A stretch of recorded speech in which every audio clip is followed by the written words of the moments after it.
책 읽어주는 미주놀. 자, 오늘은 테슬라와 테슬라의 강력한 경쟁자인 BYD. 자, 두 기업을 비교하면서 과연 5년 뒤에 BYD와 테슬라는 어떤 모습으로 서 있을까에 대한 이야기도 함께 시작하고자 합니다. BYD의 강점은 크게 세 가지로 나눌 수가 있다. 첫째는 수직 통합을 통한 가격의 경쟁력 확보. 두 번째는 미래 전기차 시장에서 중요한 핵심이 될 LFP 배터리 영역에서의 선두.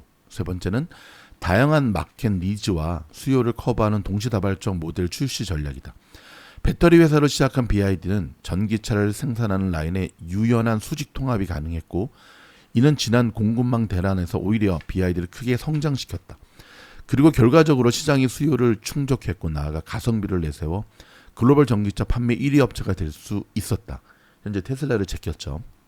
또한 BYD는 LFP 배터리 생산에서 선도 역할을 하며 전기차 기업을 넘어 역사 깊은 배터리 기업으로 자리 잡고 있다. 실제로 테슬라, 도요타, 벤츠 등의 전기차 기업에 LFP 배터리를 납품하여 안정적인 재무 구조를 확보했다. 참고로 BYD는 2022년 5월 아프리카에서 6개의 리튬 광산을 구매해 리튬 2,500만 톤을 확보했는데, 이는 전기차 2,700만 대를 생산할 수 있는 엄청난 규모다.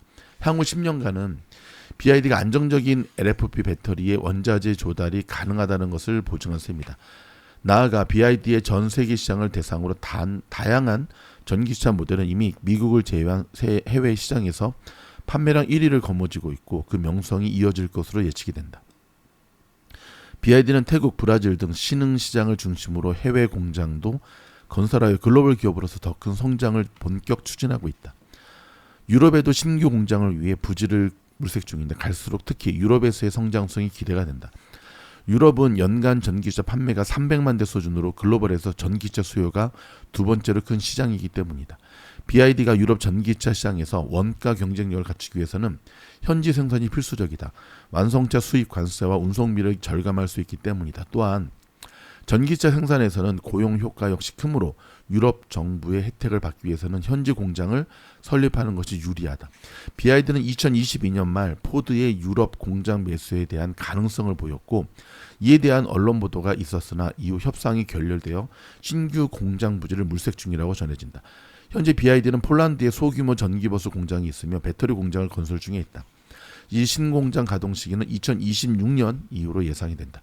BYD는 대한민국에도 올해 상반기 중에 아토3 모델을 출시할 것이라고 발표했다. 다양한 국내 언론사는 보조금 적용 시 3천만 원 후반대에 탈 수 있는 전기차가 될 것이라며 가성비를 넘어 가성비 자동차로 BYD를 소개하고 있다.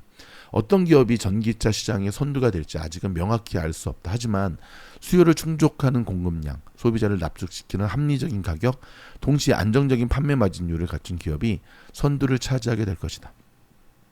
그리고 덧붙여 배터리가 전기차 핵심 부품이 변하지 않는 이상은 배터리 수급 및 성능에 대한 전문성도 전기차 기업의 중요한 경쟁력이 될 것이다.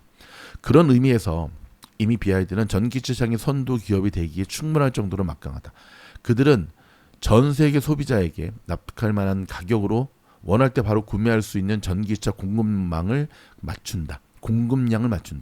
전기차 모델에서도 저가형 고급형 모델뿐만 아니라 각 국가의 문화나 라이프 스타일에 맞게 자동차의 기능과 가격을 조절한 모델을 출시한다. 또한 전기차에 들어가는 성능 높은 LFP 배터리를 만들고 판매하며 나아가 리튬 강산을 마입하는 듯 안정적인 배터리 생산 기반도 마련하고 있다. 물론 테슬라 역시도 직접 배터리를 만들기 시작했다.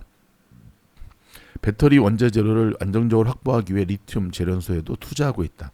전기차에 들어가는 반도체도 직접 생산한다. 빠른 시일 내에 테슬라의 슈퍼컴퓨터인 도조 역시 함께 시너지를 낼 것이다.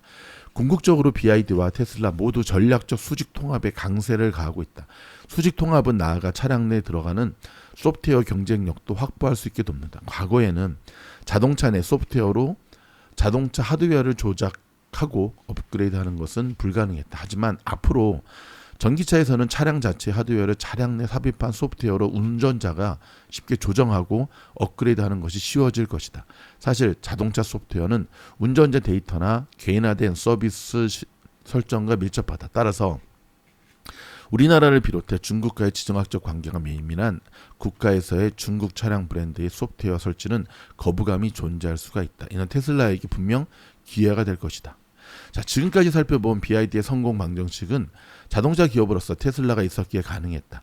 소니를 모방하며 성장했던 삼성전자와 같은 모양새다. 그러나 테슬라는 소니처럼 뛰어난 경쟁사에 뒤처지는 존재로 남지는 않을 것이다.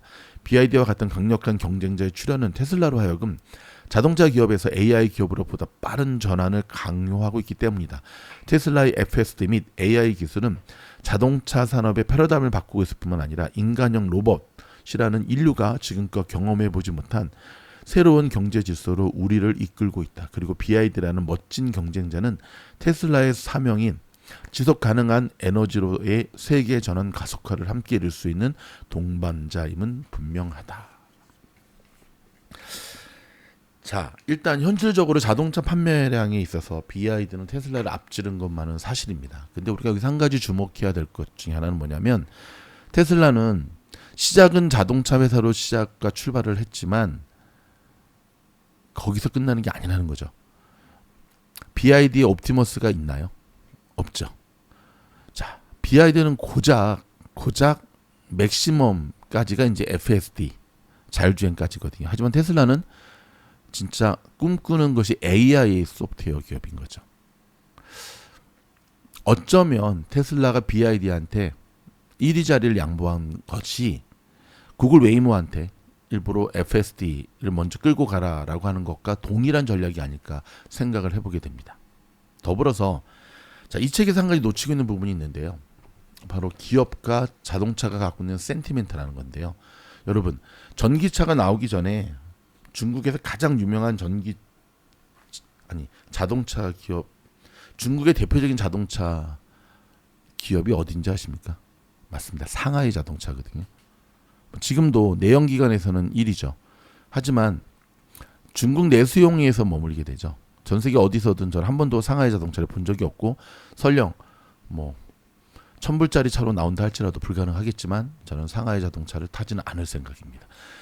사람의 생명과 연결이 되고 그리고 일종의 그 사람의 품위 유지, 사회적 레벨과 연결이 될 때 단지 자동차는 네 바퀴로 굴러가는 그러한 운송수단이 아니라 그 이상의 의미를 많이 품고 있거든요.